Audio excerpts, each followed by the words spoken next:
Ambiance surchauffée ce vendredi matin à la direction des examens et concours d'ESCO dans la commune du Plateau. Difficile pour les automobilistes de se frayer un chemin. Nous sommes à la veille du dernier jour du dépôt des rapports de stage des étudiants admissibles au brevet de technicien supérieur de l'année 2017. Parmi ces étudiants, certains ont effectué le déplacement depuis les villes de l'intérieur du pays pour Abidjan. J'ai dormi en rue ici, rentré à 5 h du matin de Daloa. Je suis venu à Abidjan pour déposer un rapport. Regardez comment on nous accueille. On n'est pas des moutons. Regardez ma chemise. Regardez ma chemise. Il n'y a pas de sécurité, il n'y a pas d'organisation. L'État de Côte d'Ivoire doit décentraliser. De la manière les compos se passent maintenant à l'intérieur du pays. On doit déposer nos dossiers à l'intérieur du pays. Pour permettre à ceux qui sont dans les autres régions de pouvoir considérer. Tout ça là, donc qui t'a ordonné, imaginez 1000 km pour venir déposer son dossier. S'il n'a pas les moyens, il fait comment? Depuis 6 h du matin, Alex est dans la longue file d'attente. Mais difficile pour lui de déposer son rapport de stage. Découragé, il décide de rejoindre son domicile. Bon, on vient d'apprendre qu'aujourd'hui, ça s'arrête à midi, qu'ils vont prolonger lundi, mardi au mercredi. Prévu s'ouvrir le 15 novembre dernier pour prendre fin ce 8 décembre, les inscriptions et le dépôt des rapports de stage ont finalement débuté le 30 novembre. Un retard qui serait à l'origine de ce dysfonctionnement. On vient, le temps est très court, du 30 au 8. Du 30 au 8, pour combien d'étudiants? Pour combien d'étudiants? La téléphonie mobile qu'on devait utiliser pour nous inscrire en ligne ne passait pas. Jusqu'au vendredi, avant-hier, vendredi, là, à partir de 22 h, ça a commencé à passer. Donc on s'est inscrit le vendredi et aujourd'hui on vient pour déposer les rapports. Il y a le monde, on ne peut pas déposer. Pour en savoir davantage, nous nous rendons à la direction de la DESCO, structure en charge de l'organisation des soutenances du BTS, mais impossible pour nous de trouver un interlocuteur. La date butoir pour le dépôt des rapports de stage du BTS est prévue pour ce samedi 8 décembre.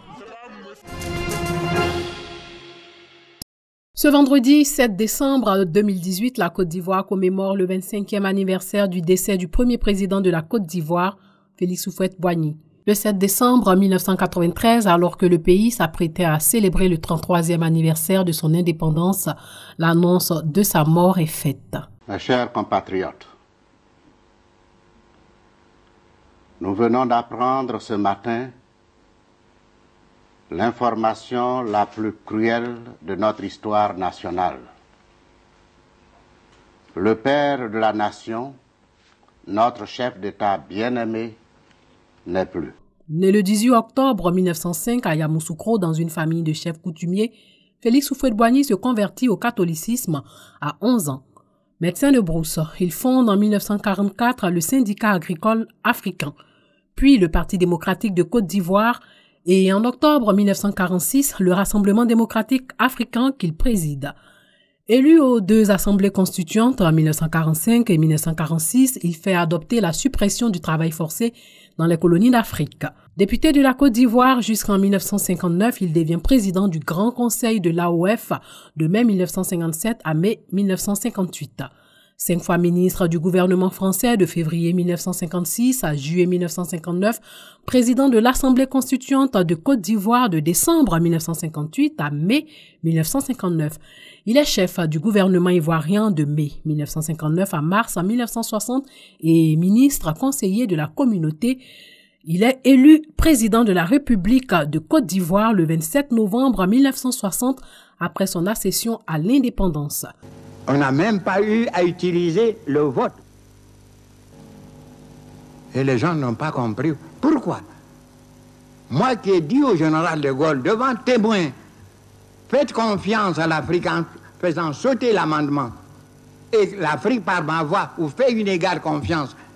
Et grâce à cette adresse au général, l'indépendance est insérée dans la loi de la communauté. Vous comprenez pourquoi c'est moi qui ai fait la campagne pour que le référendum soit approuvé dans nos territoires d'outre-mer.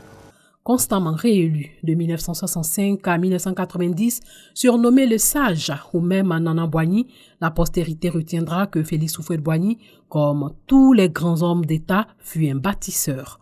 bâtisseurs de lieux de mémoire de notre République, d'édifices culturels et religieux, d'une infrastructure de communication, bâtisseurs de Yamoussoukro. Elle apporte une panoplie d'avantages liés à une meilleure coopération politique. L'intégration économique permet également d'accélérer la croissance et le développement d'un pays.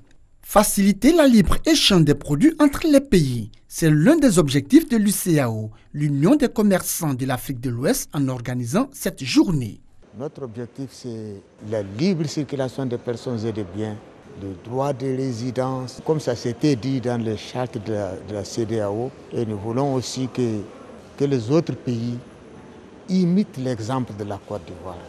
Pour le président de l'Union des commerçants des États de l'Afrique de l'Ouest, les gouvernants ouest-africains doivent avoir un regard sur les opérations douanières pour la suppression des tarifs extérieurs d'importation sur les produits provenant d'autres pays. Dans un premier temps, nous voulons l'assainissement du milieu du commerce, nous voulons la libre circulation des personnes et des biens, nous voulons en tout cas une innovation dans le milieu du commerce. Aujourd'hui, nous sommes à l'ère de la technologie.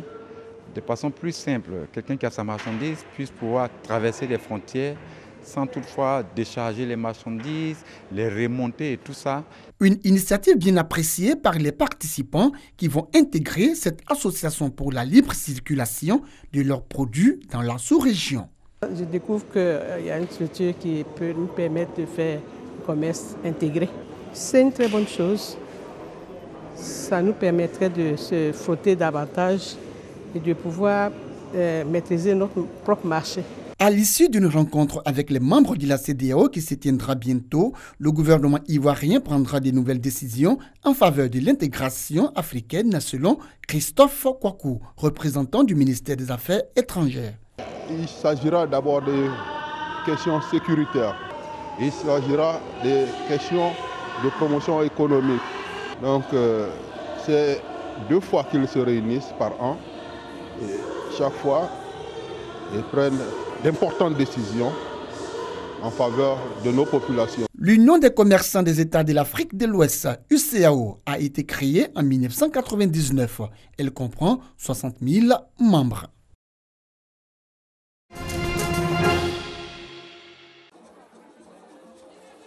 Et c'est reparti pour le Nidalé, le Festival des arts et de la culture dans.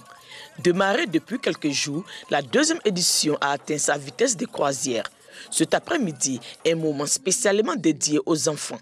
Jeux, sketchs, poésie, danse pour le bonheur des tout-petits. Le Nidalé, c'est aussi la journée des jeunes avec des communications sur la problématique de l'emploi des jeunes dans la région. Le riche patrimoine culturel et artistique du peuple d'An et de ses alliés, visité et revisité.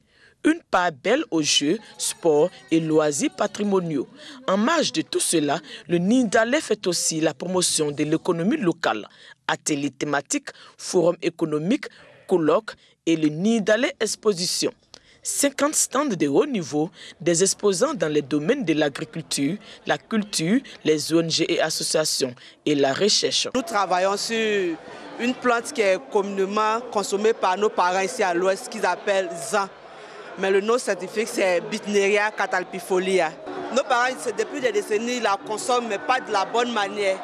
Et moi, après mes travaux de recherche, j'ai trouvé qu'il y avait des résultats intéressants dedans. Donc, il fallait d'abord venir leur montrer les résultats et leur montrer comment est-ce qu'il faut consommer la plante. En ce qui concerne le forum économique, des experts de l'entrepreneuriat et de l'innovation prospectent cette riche région. C'est une région à forte potentialité. Nous ferons tout pour conduire nos investisseurs au fur et à mesure, mais tout passera par la formation. Et aucun développement ne peut se faire sans la formation. Si les hommes ne sont pas formés, ils ne pourront pas amorcer le développement. Les nombreux festivaliers venus d'ici et d'ailleurs apprécient. C'est ma première fois en Côte d'Ivoire. Agréablement surpris par ce que je suis en train de voir en termes de culture, en termes de sagesse et en termes d'opportunités. Pour la valorisation de notre culture, vraiment, je suis très comblé de joie parce que ce que le Nidalé fait pour nous aujourd'hui, c'est un grand rassemblement pour ne pas que nos coutumes se perdent. Pour les initiateurs, cette 2e édition du Tonkoui Nidalé Festival promet. Je suis simplement heureux qu'en 2 éditions, le Tonkwin Nidalé ait atteint ce niveau de performance. C'est une fierté. Je voudrais féliciter tous mes collaborateurs, tous les partenaires qui nous font confiance et leur promettre tout le sérieux que nous mettrons dans la suite pour que ce festival, d'ici 2-3 ans, soit un festival de référence, pas seulement en Côte d'Ivoire, mais en Afrique et dans le monde. Le pays invité de l'édition 2018, c'est la Chine.